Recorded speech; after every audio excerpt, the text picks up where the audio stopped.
Buenas noches. No tengo otra opción que hablar de mis vivencias, mi experiencia, mis reflexiones y mis comprensiones. Parte de ello es lo que intentaré comunicarles. Pero debéis saber una cosa. Algunas de las ideas que vamos a analizar, que vamos a trabajar, son para muchos de ustedes totalmente novedosas, extrañas, a veces contraproducentes, en algunas ocasiones asombrosas, porque vamos a hablar de un mundo en el cual muchas veces la lógica pareciera que no imperase, pero cuando realmente profundizamos en él nos damos cuenta de que tiene gran cabida o un proceso reflexivo profundo de las ideas que allí se cuecen e intentan expresarse. El mundo es una imagen de lo que pensamos. El mundo lo hemos construido con nuestras necesidades, nuestros anhelos, nuestras búsquedas. Intentamos a través de la observación encontrar las razones por las cuales las cosas son. Y gracias a ellos situar leyes naturales que nos permitan concatenar los elementos a través de mecanismos que permitan proyectarnos en el tiempo y predecir acontecimientos. Entonces aparece la ciencia. Ciencia es predicción. Básicamente es eso, ciencia es predicción. Lo que podamos predecir de manera clara y consistente se llama ciencia. Y hemos usado una serie de mecanismos para poder establecer las pautas sobre las cuales se debe determinar la posibilidad de la predicción que sobre las cosas que estudiamos tenemos. Se llama método científico. El método científico se basa básicamente en tres cosas muy elementales, muy sencillas. Una es que el universo es realista. Es decir, los objetos son independientes del observador. Es decir, los objetos tienen realidad por sí mismos. El objeto pared es diferente del sujeto que percibe la pared.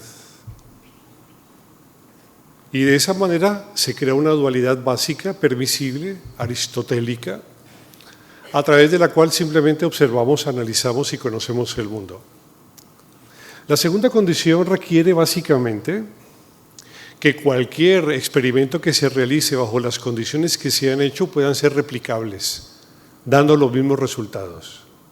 Es otra capacidad y otra cualidad del método científico.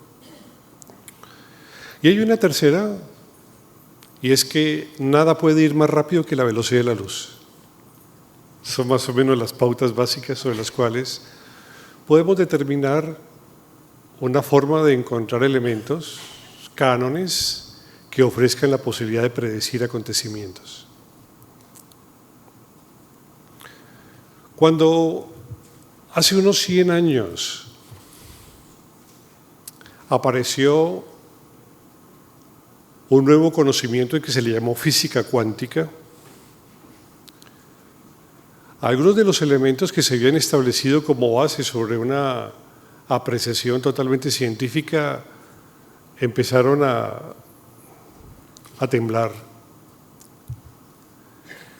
A través de los mecanismos cuánticos se establecieron otros principios que permitían violar de alguna manera procesos que se habían determinado como clásicos y básicos en la ciencia, como por ejemplo que una partícula subatómica esté en todas partes y en todos los lugares simultáneamente. Eso es muy extraño, eso no se ha visto, eso no se ha observado. Nadie ha percibido a un objeto en dos partes simultáneamente. No. Nadie ha visto la relación intrínseca entre observador y observado, eso no se estila, eso no se aborda. Razón por la cual algunos de los procedimientos cuánticos se hicieron altamente complejos y siguen así de complejos como antes. Se suele decir que quien quiera creer que entiende la física cuántica realmente no entiende nada, porque es inentendible. en razón a que sus parámetros de funcionamiento son tan totalmente diferentes a lo que nosotros planteamos como ciencia y lo que es una observación estándar. Con la meditación pasa algo. Vamos a hablar de unas pautas un tanto diferentes. Vamos a hablar de ideas un tanto complejas. Muchas de ellas han nacido en el albor de la humanidad, muchas de ellas tienen miles de años y sin embargo aún son total y completamente desconocidas. En ese trasegar del pensamiento humano, los antiguos sabios establecieron una serie de pautas para analizar el comportamiento y para analizar el mundo y para analizar la mente. Algunas de ellas se sistematizaron de tal manera que con el tiempo se pudieron perfeccionar y sirvieron de base a la propia tradición hindú para su permanencia y para su establecimiento.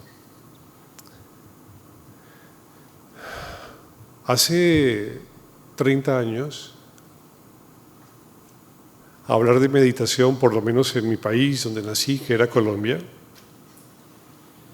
era muy complejo. Era como el yoga, ahora se estila en todas partes, pero es que antes no era así. La meditación era una suerte de locos, extraños, fanáticos, que establecían extrañas experiencias y buscaban extraños dones con los cuales, al parecer, huir del mundo. Y yo era parte de esos en esa época.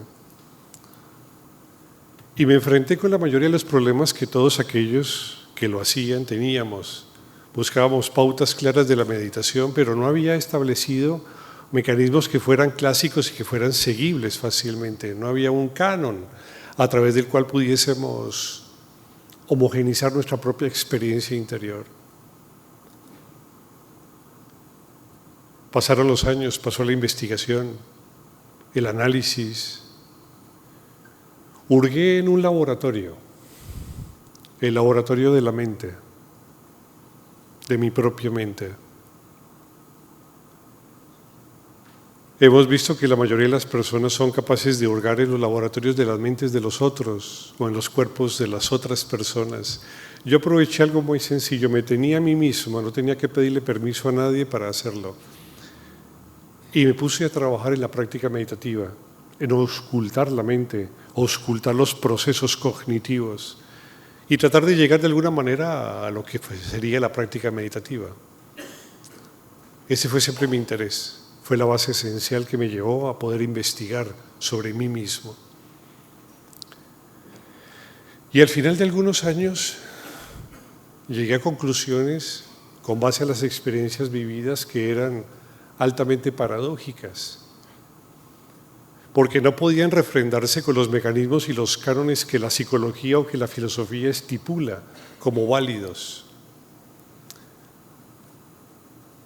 Hemos hecho el mundo a nuestro acomodo. Tal como lo observamos, así hemos hecho el mundo. Inclusive no somos imágenes de Dios. Dios es imagen de nosotros. Hemos convertido a Dios en nuestra imagen. Así como los antiguos griegos ofrecían cualidades características a Zeus de los mortales más viles, así de esa manera con nuestra propia condición personal contaminamos el concepto de divinidad y hemos hecho dioses que pelean, que pugnan,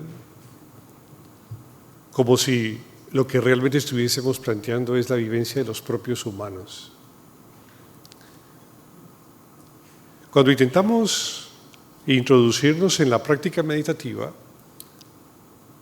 tenemos que desde la perspectiva oriental acoger algunas otras ideas. Por ejemplo, la física cuántica acogió la idea de que una partícula subatómica puede estar en diferentes tiempos simultáneamente, es decir, está en el pasado y está en el futuro. Esto es asombroso. Una partícula subatómica puede robar masa, puede robar energía y convertirla en masa y soltarla antes de que el principio de incertidumbre lo permita.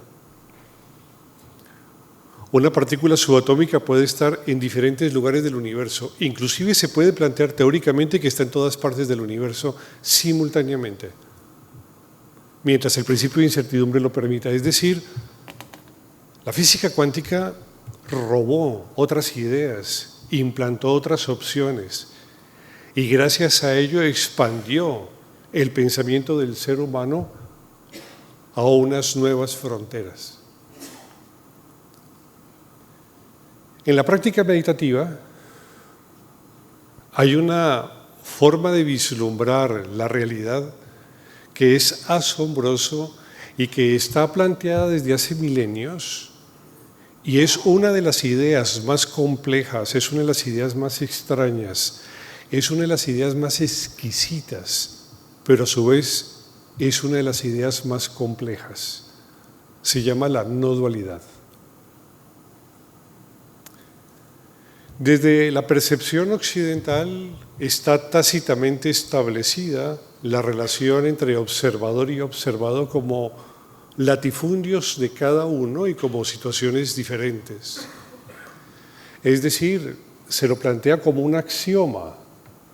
No se necesita probar que el sujeto es diferente del objeto, porque es que es tan absolutamente plausible notarlo que no se requiere algo más que simplemente aceptar esa condición. Los orientales, basados en una reestructuración de simplemente esta idea, han logrado armar un contingente de ideas absolutamente asombroso.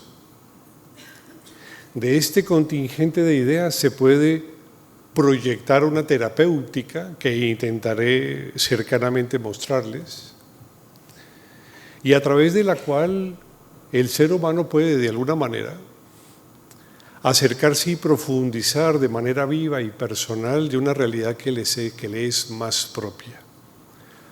Voy a intentar hablarles un poco de la no dualidad.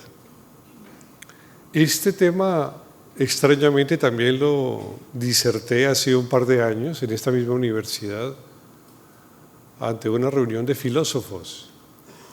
E intentaré de esta manera hacerlo asequible con otro lenguaje para que sepamos de qué estamos hablando.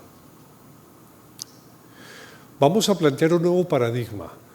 Los invito con la mente abierta a que planteemos un nuevo paradigma, que no aceptemos ni neguemos absolutamente nada, que le demos la oportunidad a la reflexión y a la experiencia directa, a aprovechar estas ideas y que nos lleven a los lugares maravillosos donde nos pueden enterrar o nos pueden liberar.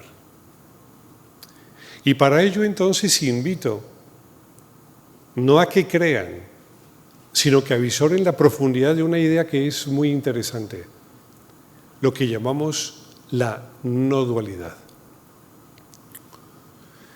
La no dualidad es, como les decía a ustedes, uno de los conceptos más inteligentes a través del cual se conforma toda una metafísica, una télesis que nos lleva finalmente a la búsqueda de lo fundamental.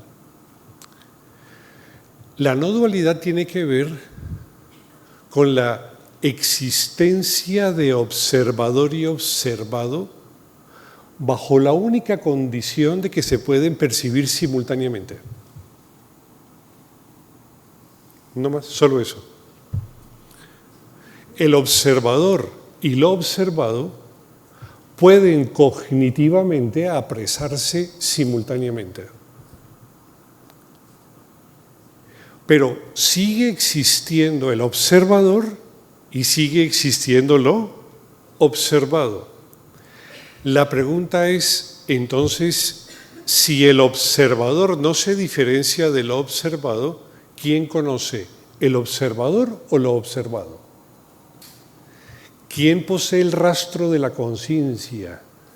¿Quién maneja el agente activo del saber? La respuesta es que la conciencia no es más que el elemento prioritario y que objeto y sujeto no son más que la sustancialidad de la conciencia. Y esto nos lleva a una primera e interesante definición. La primera e interesante definición es que la conciencia es un continuo de saber y saber que se sabe. La conciencia es un continuo de saber y saber que se sabe. Este planteamiento, tan absolutamente asombroso, cambia el paradigma sobre quién es el que conoce y destrona al sujeto como único oficiante del sentido del yo y por lo tanto de la conciencia válida de las cosas y del saber que ellas poseen. Cuando introducimos una nueva variable en el compendio de la cognición, y la conciencia ya no es un saber de las cosas o un saber de mí, en el que el ser humano como agente activo es quien conoce, sino que le otorgamos a la conciencia el sentido de continuidad que permite no diferenciar al conocedor de lo conocido. Lo conocido y el conocedor establecen inmediatamente otra variable con respecto a la conciencia. Es que no tienen más opción de ser la sustancialidad de ella misma. La pregunta entonces es, ¿y por qué pareciera que el observador es diferente de lo percibido? Es el eterno problema que se presenta. ¿Por qué las cosas se ven diferentes? ¿Por qué las cosas se ven diferenciables? ¿Por qué las cosas se ven de esa manera en cómo se ven? Y la circunstancia se da básicamente porque tenemos vicios en la cognición. Nuestro proceso cognitivo es muy pobre, es muy sencillo, es muy primario. Un ser humano le cuesta reflexionar sobre una idea continuamente. A un ser humano le es prácticamente imposible sazonar una sensación continuamente. Nos es prácticamente imposible sostener la atención sobre eventos de manera continua. Y de esa manera entonces, el gran problema y la solución que estriba el sistema Advaita es en el hecho de que la problemática es una problemática cognitiva, no es una problemática religiosa, no es una problemática comportamental. La problemática no es una problemática política ni es una problemática ética.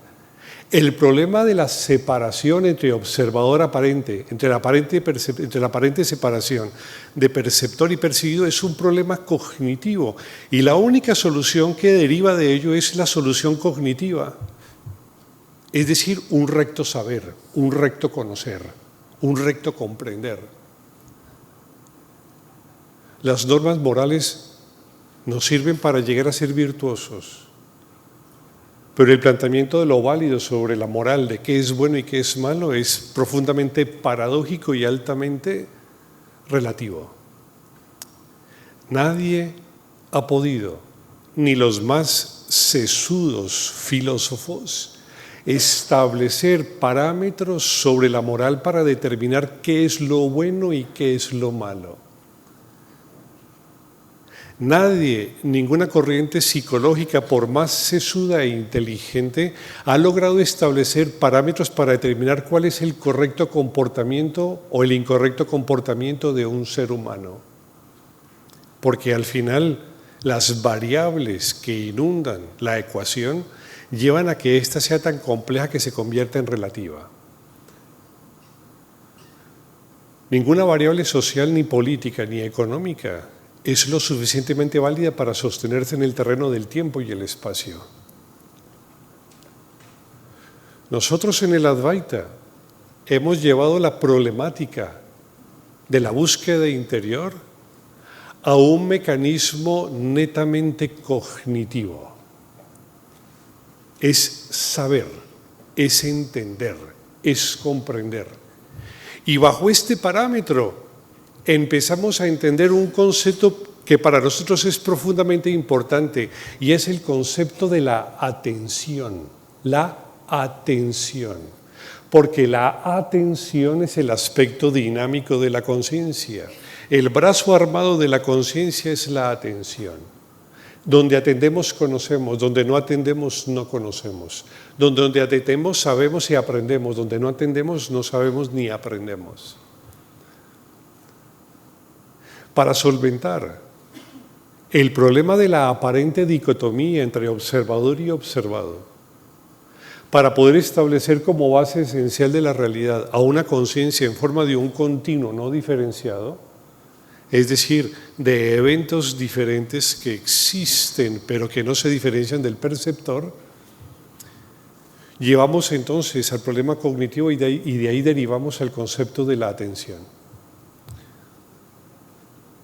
¿Qué es lo real? ¿Qué es la realidad? La realidad es el arte de poder situar la atención en la atención. Y el arte de situar la atención en la atención es lo que llamamos meditación.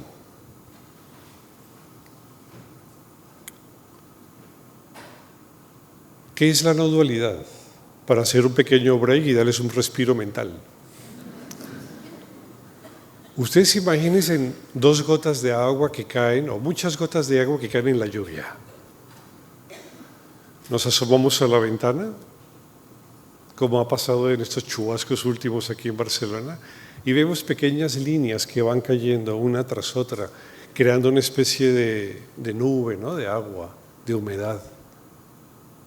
Y podemos ver efectivamente que una tras otra gota empieza a caer, diferenciadas claramente entre ellas y diferenciadas claramente de quien las observa. Pero pasa una cosa extraña, las gotas caen finalmente a la calle, se hace un charco, se hace agua, pasan por las cloacas y llegan a un río. Y nos preguntamos si aquellas gotas todavía están allí, en ese río, porque no vemos diferencia entre una gota y otra ahora. Por no notar la diferencia claramente establecida por la forma de la gota, no podemos decir que las gotas no existen. Existen, pero simplemente no notamos su diferencia.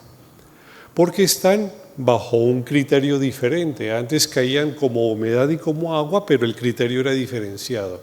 Eran como pequeñas gotas, pequeñas circunferencias, pequeñas esferas de agua.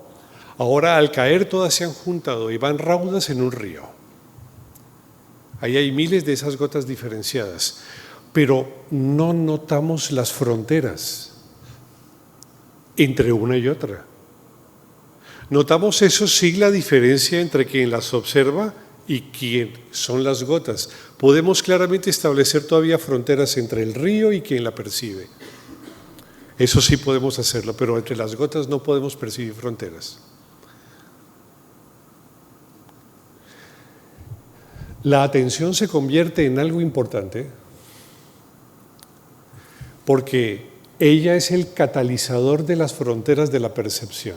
Y esta es otra idea que es memorable, es muy interesante y es muy inteligente.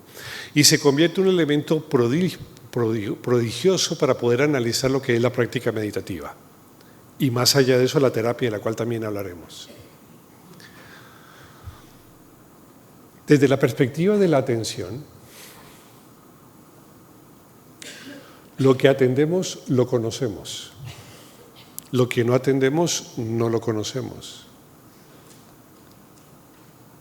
Pareciera que la atención va de un sitio a otro.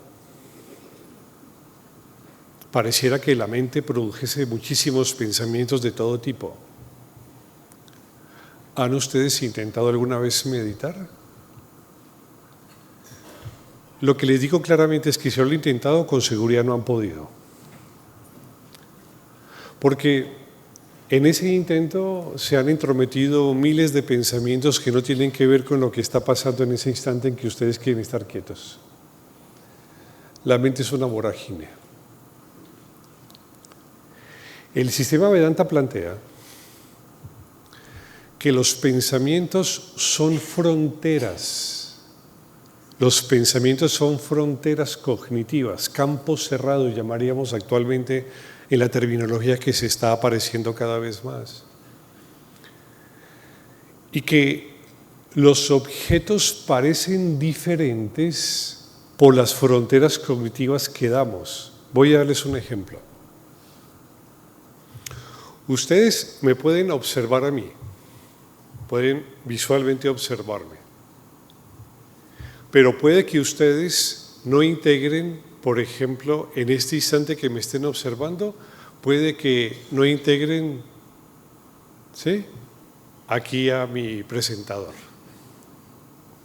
Puede que no lo integren. Ahora ya lo integraron. Antes estaba fuera de la frontera de lo que la atención percibe. Pero ahora hemos expandido la frontera y ya aparece Ferran. Ya aparece, ¿no?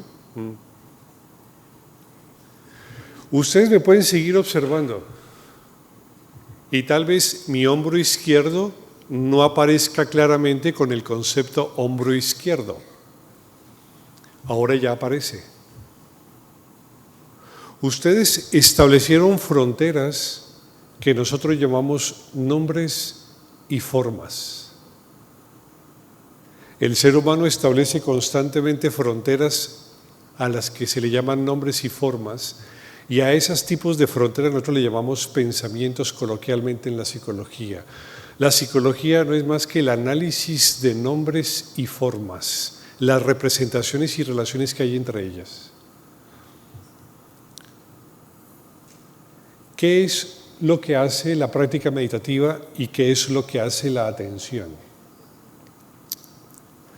La atención retira las fronteras de la percepción y permite establecer la realidad continua de lo conocido.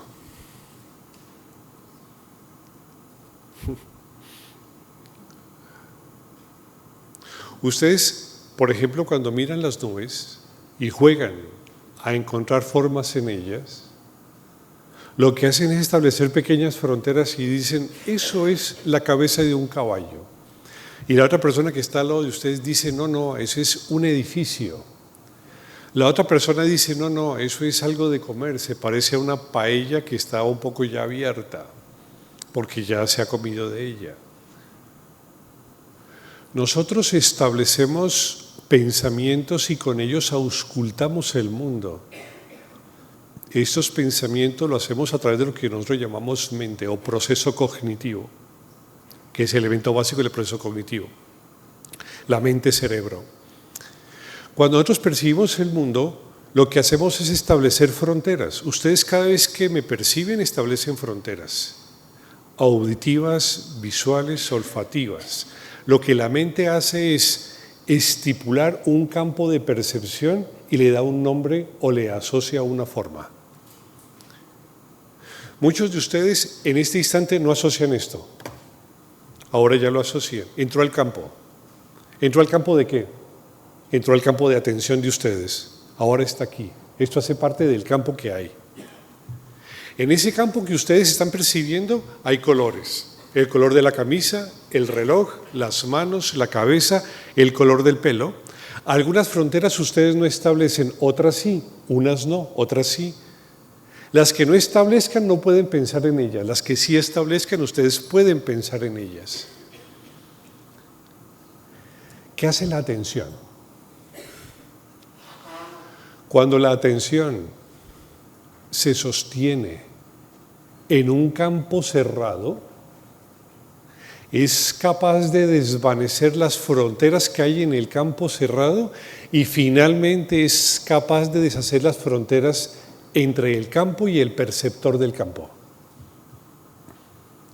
La atención es un catalizador que produce la ausencia de fronteras cognitivas.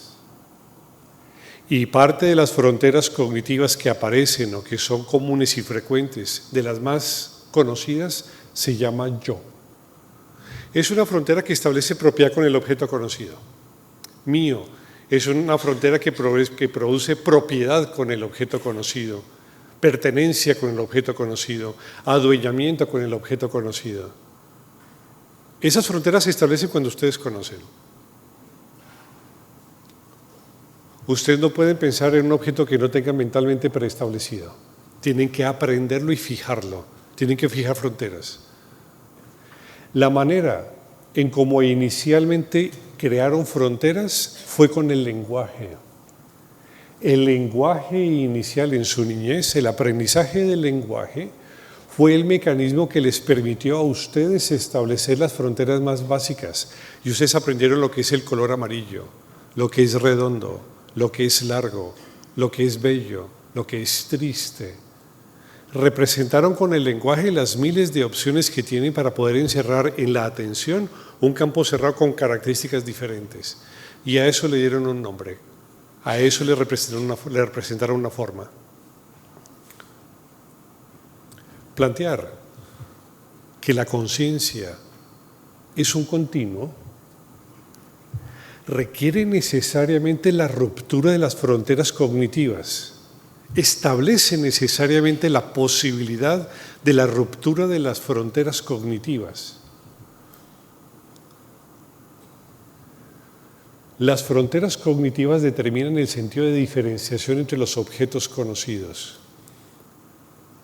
Lo paradójico de todo esto es que ustedes pueden hablar, caminar, correr, incluso sin plantear fronteras cognitivas, siempre y cuando la atención esté correctamente dispuesta en el objeto percibido.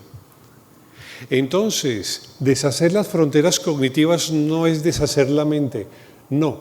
Deshacer la mente no es deshacer las fronteras cognitivas, y deshacer las fronteras cognitivas no es deshacer la mente. Lo que buscamos paradójicamente es una forma de respuesta claramente coherente, inteligente, mental y física, en la que no se plantee esencialmente la frontera del yo. Cuando discurrimos en la ruptura del planteamiento de la frontera del yo, el universo toma otra condición, toma otra característica y asume otra circunstancia. Cuando ustedes leen un libro, o cuando me escuchan a veces, en algunas ocasiones, en algunos momentos, ¿son capaces de estar tan atentos que ustedes no se dan cuenta que están atentos? No se dan cuenta porque están presentes.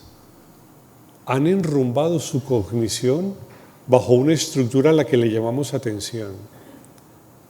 Y eso ha hecho que algunas de las fronteras que se estipulan sobre los campos se borren.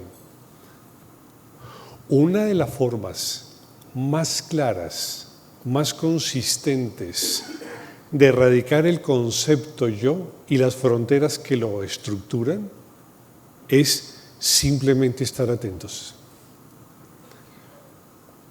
Pero la atención tiene tal capacidad que no solamente es capaz de deshacer las fronteras, sino inclusive la frontera que contiene el campo y establecer una continuidad entre observador y observado, generando un continuo de saber que se promulga a través de las culturas como el concepto de meditación. Meditación es atender la atención. Meditación es un continuo de atención sobre el presente. ¿Qué ocurre cuando hay meditación? Lo que se experimenta es un continuo de saber, un continuo de ser, un continuo de bienaventuranza. Pero el que percibe ese continuo no es una fracción del campo, sino que es todo el campo abierto que lo conoce. A ese campo abierto que conoce todo lo conocido, los orientales le llaman de diferentes maneras. Le podemos llamar el ser o la divinidad, como ustedes quieran, pero simplemente es un estrato de conciencia continua. Desen cuenta las repercusiones que dan el hecho de introducir una nueva conceptualización en el proceso mismo de lo que es la conciencia. Muchos de ustedes han tratado el tema de la conciencia y de la atención. Y ustedes notarán la complejidad de ese concepto. El tema de la conciencia y de la atención es tan difícil de manejar, es tan contradictorio, que muchas personas lo que han aprendido simplemente es a asumir una condición de la conciencia que les sirve para proyectar sus propias condiciones, sus propios proyectos, su propio modelo y seguir adelante. Entonces, los colegios religiosos plantean la atención y ser conscientes del bien y del mal. Las escuelas abiertas plantean la necesidad de que el niño sea consciente de la libertad. Algunas universidades prestigiosas proyectan que sus alumnos sean conscientes de establecer el sentido del liderazgo como base esencial de la propiedad.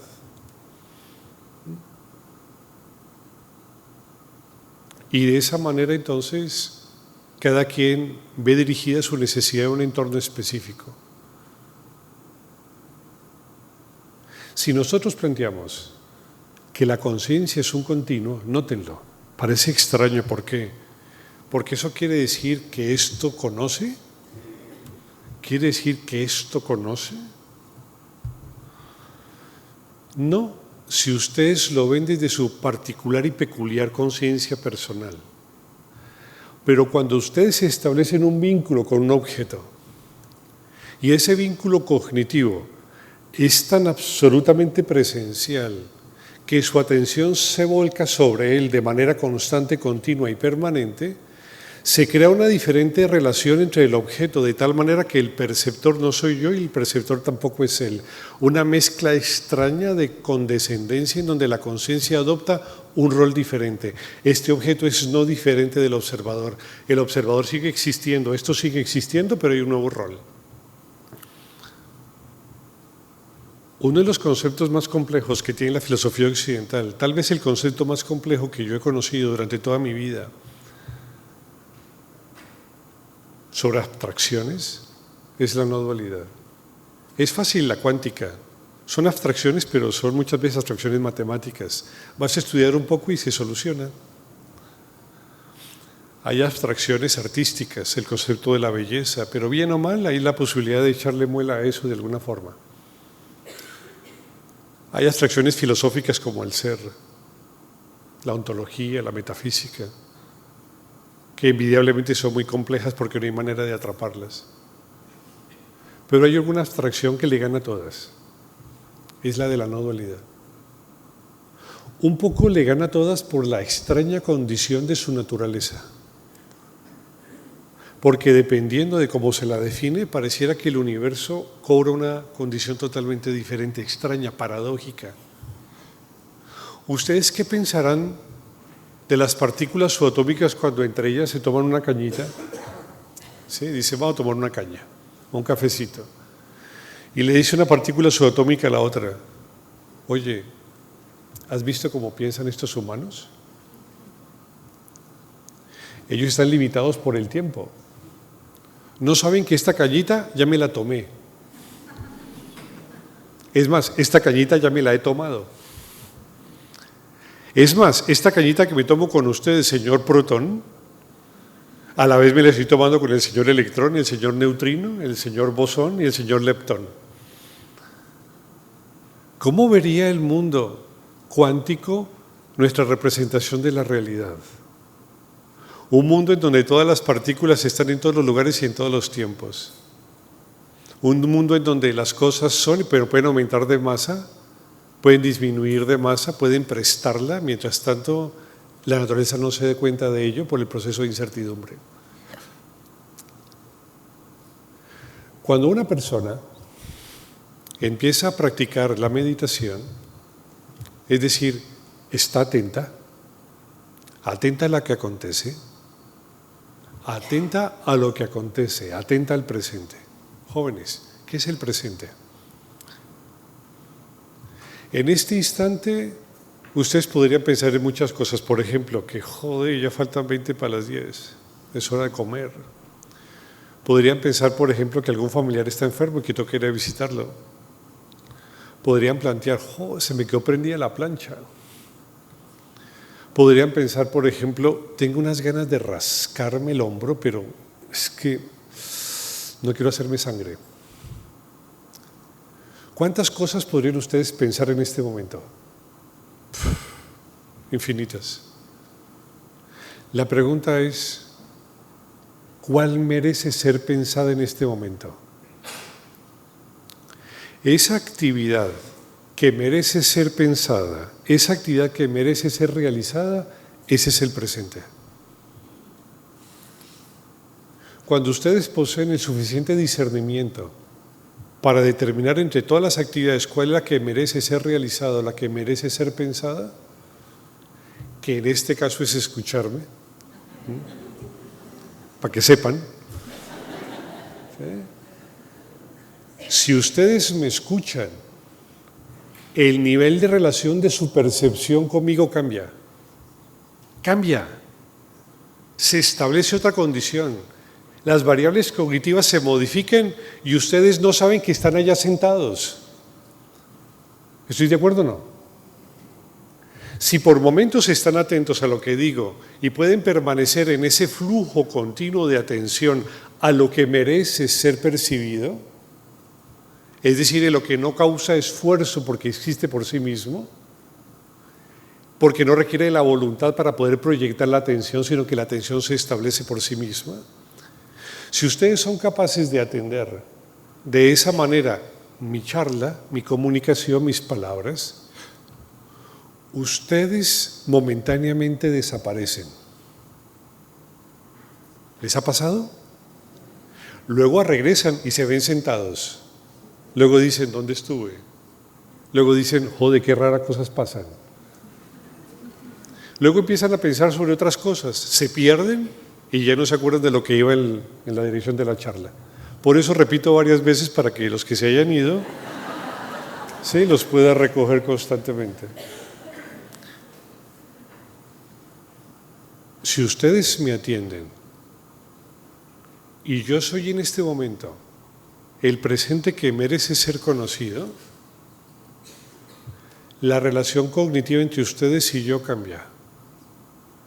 Cambia. Ustedes desaparecen. Yo existo. Ustedes desaparecen.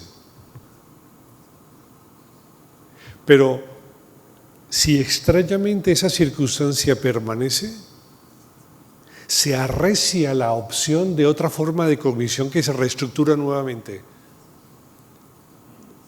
Y si eso permanece de tal manera que hay continuidad en la atención, una nueva etapa final que se llama meditación es la que nuevamente se establece y crea una relación donde las fronteras de los objetos desaparecen, mas no los objetos. Dese en cuenta un mundo donde hay objetos pero no hay fronteras. Es muy extraño. Les voy a contar una historia simpática. Cuando era muy jovencito tenía estados de meditación que aparecían raudos, extraños. La sensación tenía que ver con, ahora que puedo decirlo y enseñarlo de esta manera, con la pérdida de fronteras. No sabía hasta dónde iba, no sabía qué eran las cosas, en el sentido de que no podía plantear claramente si ellas estaban delimitadas por el tiempo y el espacio. Entonces, cuando salía de una habitación o entraba a una habitación, veía claramente el dintel y veía claramente el hueco de la puerta. Entonces me acercaba a la puerta suavemente, lentamente, y decía, tengo que pasar por acá. Pero no lograba detectar claramente dónde empezaba el hueco de la puerta y dónde terminaba el dintel de la madera. Entonces, cuando iba caminando siempre me pegaban en los hombros. Cuando bajaba las escaleras en esos estados, miraba cada uno de los pasos y veía los pasos, pero no podía detectar las fronteras de ellos. Era como ver el agua cuando llueve en el río, en que lo observas las gotas, pero no hay fronteras entre ellas. Con el paso de los años mi sistema nervioso se acopió de tal experiencia que me permitió funcionar en los estados sin ningún inconveniente y sin ningún problema. Pero en la medida en que ustedes me atiendan, simplemente me atiendan. Hay una catalización en la propia cognición. Las fronteras que se establecen en los campos de cognición y las fronteras que delimitan el campo con otros potenciales campos son capaces de desaparecer. Y el mundo se ve extraño, muy extraño, al comienzo. Luego te acostumbras. ¿Han visto cómo se ve el mundo con una copita de brandy? Se ve así, ¿no? Así. Con 2 copitas, ya se ve, sí. Con 3 copitas, ya la lengua se suelta. Con 4 copitas de brandy, depende quién, ya puede hablar de sus secretos, de sus miedos y compartirlos. Ya con media botella se hace el zapateado sobre la mesa. Cambió el comportamiento, el alcohol lo hizo, las drogas lo hacen, cambian el comportamiento. Y según qué drogas o según qué actitudes, modifican la capacidad de que un individuo responda a una situación. Nosotros normalmente respondemos a un mundo dual. Ustedes están sentados y yo estoy hablándoles. Y ese mundo dual se estructura bajo una especificidad que nos lleva a ver las cosas como las vemos normalmente. Pero cuando un ser humano logra estar cada vez más atento a lo que acontece, cuando dentro de su disciplina, dentro de su sadhana está, uy, me fui otra vez, voy a regresar. ¿En qué estaba? Ah, sí, estaba pelando las papas. Uy, me fui otra vez, ¿qué estaba pelando las papas? ¿Han intentado pelar unas patatas estando atento a ellas? ¿Han notado cuántas veces se van? Háganlo. ¿Han intentado ducharse sin pensar en nada más que en lo que está aconteciendo con el agua? ¿Lo han intentado? Y seguro que no han podido. Continuamente no han podido. ¿Han intentado lavarse los dientes, cepillar los dientes, continuamente atentos de que los cepillan? No, no han podido. Si lo han intentado, no han podido. Estoy absolutamente seguro que no han podido. Nuestro sistema nervioso sufre de la condición de poseer un proceso cognitivo demasiado intermitente, porque nuestro sistema nervioso es muy joven, es muy primario todavía.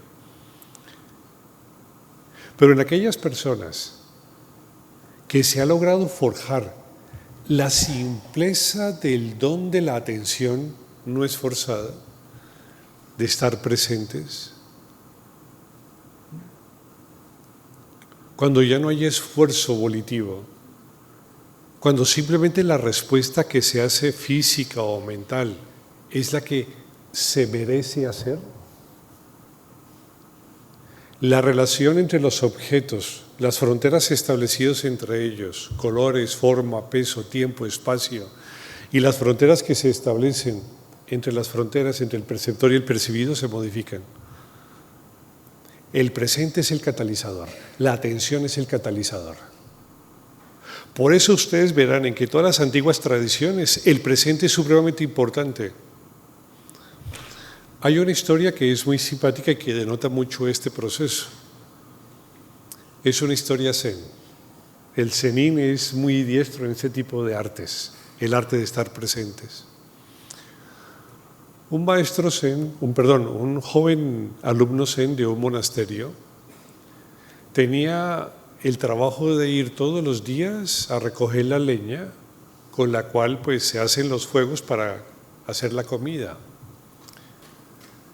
Pero aquel monasterio en especial, pues hacía tanto frío en aquella época y había tanta nieve que había poca leña por recoger. Circunstancia que hacía que el discípulo que tenía esa tarea le tocase alejarse cada vez más del monasterio para encontrar leña, porque toda la había gastado. Pasaban los días y pasaban las semanas y este muchacho y este alumno cada vez se alejaba más porque no encontraba con qué encender los fuegos. Hasta que finalmente se alejó tanto que un tigre que merodeaba por aquellos sitios se dio cuenta. El tigre, muy inteligente, se colocó en un punto medio entre el discípulo y el monasterio. ¿Para qué? Para que no pudiese regresar. El discípulo no era muy apetecible por el tigre, porque era flaco, muy zen, muy flaco, ¿sí? Huesudo. Pero bueno, sustancia de hueso ayuda, eso sí, eso es innegable, ¿no? El caso es que el tigre se fue en pos del muchacho y el muchacho no tuvo otra opción más que correr. Y corría y el tigre iba lentamente y a su paso sabiendo que en algún momento ese huesudo discípulo zen caería de cansancio. Y pasó exactamente eso. El discípulo llegó a un sitio rocoso en donde había un abismo de cientos de metros. No podía alejarse más, no podía oír más del tigre. Lo que aprovechó al tigre para saborear lo que iba a comer. Se acercaba cada vez más lentamente. Pero el discípulo miraba hacia abajo y decía, si me lanzo me mato seguro, pero si es que me quedo me comen seguro. Igual muero. Ante la disyuntiva de qué hacer, siguió esperando. Miraba para abajo y miraba al frente. Y la sorpresa era la misma, no había solución. Al final, cuando yo estaba a tiro de zarpa, tomó una decisión y es que se lanzó. Pero en la caída, una pequeña rama que había de un árbol cercano que había existido alguna vez, le enredó la túnica y quedó colgando. Así entonces ahora miraba para arriba y veía el tigre, miraba para abajo y estaba el abismo y no sabía qué hacer. Ahora, aparte de zafarse de la rama, de la raíz, le tocaba tomar la decisión, tenía ahora dos problemas. Pero en eso, al lado de la raíz había un pequeñito agujero, muy pequeñito, y salió la cabeza de un ratón. Y empezó a mordisquear, ¿sí?, la raíz de donde se apoyaba el discípulo colgando. Como se darán cuenta, esta es una historia con un mal fin. Mire por donde se mire, no hay mucho futuro para este personaje. El caso es que la historia termina aquí, porque la historia no busca contar un fin. Lo que la historia busca es estar atentos. Y mientras estaban atentos estudiando la historia y escuchándola, ¿dónde estaban ustedes? Momentáneamente algunos de ustedes habían desaparecido. ¿Por qué? Porque el catalizador de la atención asociada al presente del aquí y el ahora modifica los trazos de la cognición y retira fronteras. El presente es como el agua que recoge las gotas y les quita las fronteras para unirlas en el cauce hacia el océano. Y cuando llega al océano todo cauce cesa y lo que hay es una inmensidad no diferenciada. Estas pautas que implican la introducción de una nueva variable, una nueva definición de la conciencia, entre otras cosas, induce una nueva redefinición de lo que es el yo. Porque el yo no es lo grandilocuente que nos han contado. El yo no es más que un tipo de frontera que se establece en el momento mismo de la cognición que ofrece sentido de propiedad, sentido de pertenencia, no es más. ¿De qué nos sirve atender? Atender se convierte en un elemento terapéutico porque permite ver en verdadera magnitud la naturaleza del yo y ver en verdadera magnitud la naturaleza del sufrimiento. Porque una persona busca un psiquiatra porque está enfermo, porque sufre, porque tiene una dolencia, tiene un malestar, está confuso. El problema es el sufrimiento. Cuando nosotros, desde una perspectiva no dual, somos capaces de gestionar el conflicto desde un sitio en donde sin el yo o sin algunas de las fronteras que se establecen con respecto al dolor, podemos observarlo, una de las cosas que notaremos es que el dolor desaparece o se mengua o se disminuye, porque el dolor se parece a una sombra que se alumbra con la luz y al alumbrarla desaparece. Tocaría estructurar una nueva terapéutica basada en el hecho de que es posible ser consciente sin la necesidad de que haya alguien consciente, y el hecho de que las fronteras sobre las cuales se esconden el sufrimiento y los conflictos puedan también desaparecer a la luz de un ente que es consciente sin reconocerse como propietario de ese dolor.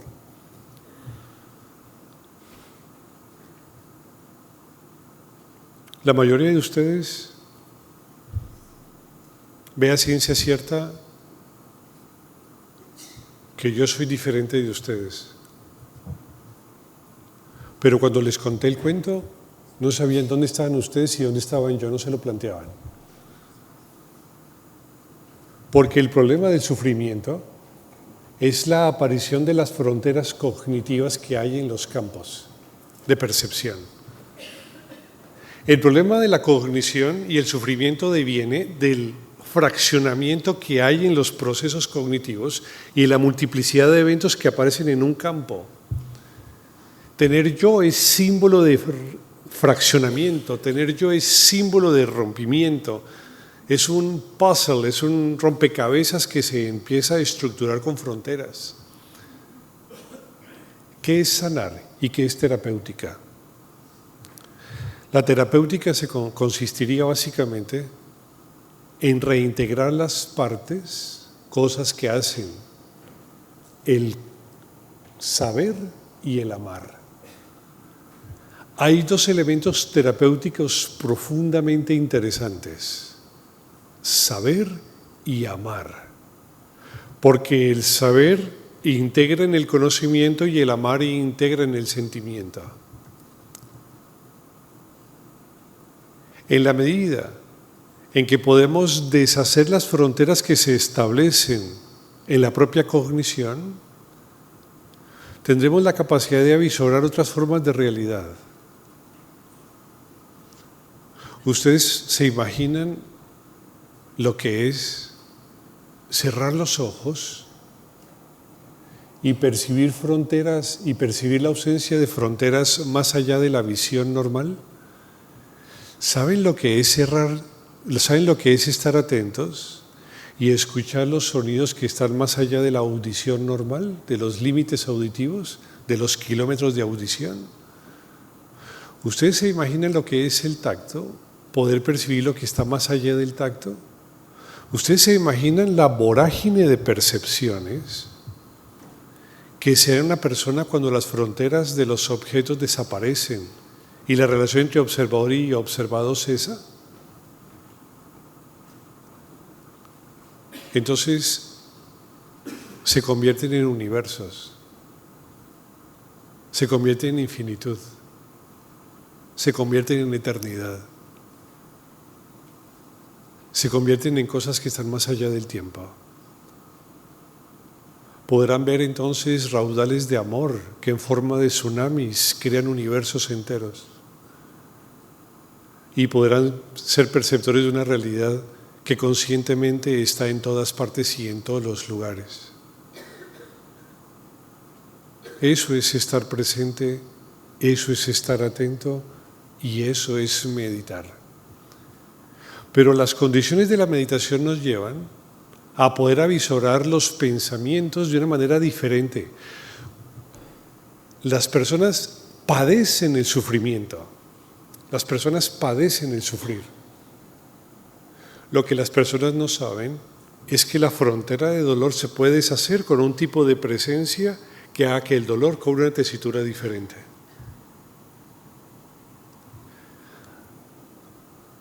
Muchos de ustedes, por ejemplo, alguna vez han tenido dolor físico. Por ejemplo, una mano. la golpean. Notan sangre, raspón, dolor, molestias, inquietud, incertidumbre. Y empiezas a ver que la atención se dirige a una zona terrible, especial definida, en donde todas estas pautas hacen que se empiece a plantear un sufrimiento extraño, pero que vale la pena porque es lo que está ocurriendo. ¿Ustedes saben lo que es quitar algunas de esas fronteras? Por ejemplo, la frontera de desesperación del dolor, la frontera de apropiación del dolor, porque hay muchas fronteras respecto a un daño. La frontera de que no se va a curar, la frontera de que me duele. ¿Ustedes saben cómo se observa el dolor cuando se lo deja simplemente doler? No más. ¿Qué pasa cuando un individuo, terapéuticamente, tiene la capacidad de situarse en un instante de sí mismo, donde al centrarse es capaz de observar su propio dolor desde una perspectiva totalmente diferente, sin tantas fronteras? La frontera de no soy capaz, la frontera de no sé qué hacer, la frontera de mi mamá me dijo, la frontera de esto, la frontera de aquello.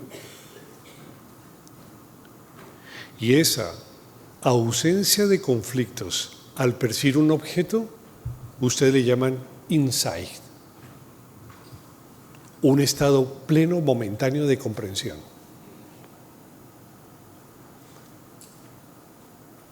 Si nosotros en la vida cotidiana estamos hablando con una persona cualquiera y retiramos la frontera del malestar psicológico que nos produce su perfume, el cómo mira, su peso, sus dientes, y simplemente nos situamos ante ella y respondemos con la naturalidad propia de una atención que merece atender a esa persona, la relación entre ustedes y ese individuo cambia. Ustedes se perderán en él, se desvanecerán en el objeto, como cuando se desvanecen en una película de televisión, como cuando se desvanecen en un buen libro, o cuando se desvanecen en algo que les gusta, como bailar, por ejemplo. Y aquí entonces que la meditación no solamente se convierte en un mecanismo altamente metafísico en el que nos permite resolver qué es la realidad, sino que la meditación se convierte en un mecanismo altamente terapéutico porque nos permite percibir en verdadera magnitud la realidad de lo que estamos viendo en nosotros mismos y en los demás.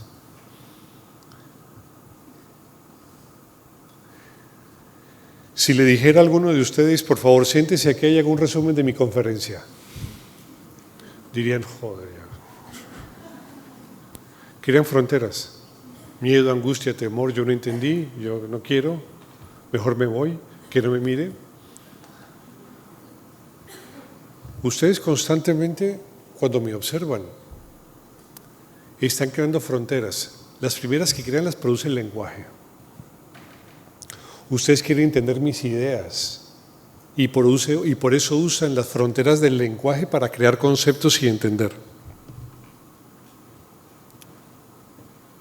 Pero ustedes no necesitan para entender pensar. Alguna vez dictando una conferencia en Sao Paulo, no hablo portugués. Ellos no hablaban la mayoría castellano. Les dije, jóvenes, no importa que no me entiendan, basta con que me atiendan. Cuando el proceso de la atención ocurre de manera continua e ininterrumpida, la forma en cómo ven el amor, el dolor, la realidad, sentir, gustar, esperar, desear, anhelar, morir, vivir, querer, se modifican. La libertad es pensar sin quien piense. Y de las fronteras, que es más interesante desde el punto de vista cognitivo Y las fronteras que desde el punto de vista comportamental son más interesantes de diluir son las fronteras yoicas, las fronteras del yo. El sentido de mío, el sentido de propio, el sentido de pertenencia, el sentido de propiedad. Esas fronteras, cuando se diluyen, generan una sensación de libertad que solamente puede ser expresado por aquello que lo ha logrado, por aquellos que lo han logrado. Yo creo que ya es hora, ¿no es cierto? Sí. Quería mostrarles cómo la introducción de un término como la no dualidad puede reconfigurar el panorama de la mente, crear una nueva metafísica o una redefinición de lo que es conciencia a través de la no dualidad. Puede inclusive inducir una forma de terapia diferente, una reestructuración, una reorganización del pensamiento, bajo la simple condición de algo muy sencillo: estar atentos a lo que se merece estar atentos. Muchas gracias, jóvenes.